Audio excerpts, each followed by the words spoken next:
In the following verses of the Holy Quran, Allah, the Exalted, commands the holy prophets Musa and Harun, peace be upon them, to speak to the enemy of Allah, the Exalted, Pharaoh, with gentle words.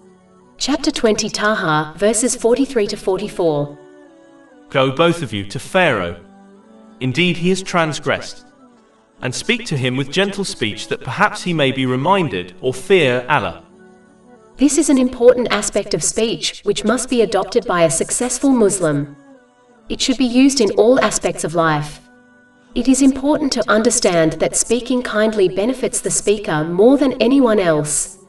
Not only will they receive blessings and reward from Allah, the Exalted, and through gentle speech protect themselves from hell, as words are the main cause of people entering hell according to a narration found in Sunan Ibn Majah, number 3973, but it benefits the speaker in worldly affairs also. For example, the wife who speaks kindly to her husband will find that her husband will love and respect her more than if she uses harsh words. There is a much greater chance a wife will have her requests fulfilled by her husband if she uses kind speech. Children are more likely to obey and treat their parents with respect when they are spoken to kindly. Colleagues at work are more likely to help the one who speaks kindly to them. The examples are endless. Very rarely are harsh words needed.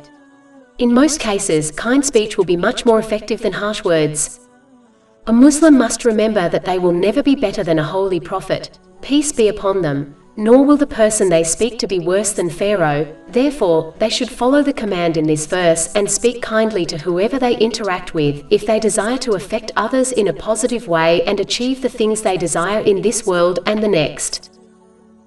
Over 400 free ebooks, audiobooks, infographics, podcasts and blogs available on our website, www.shakepod.com.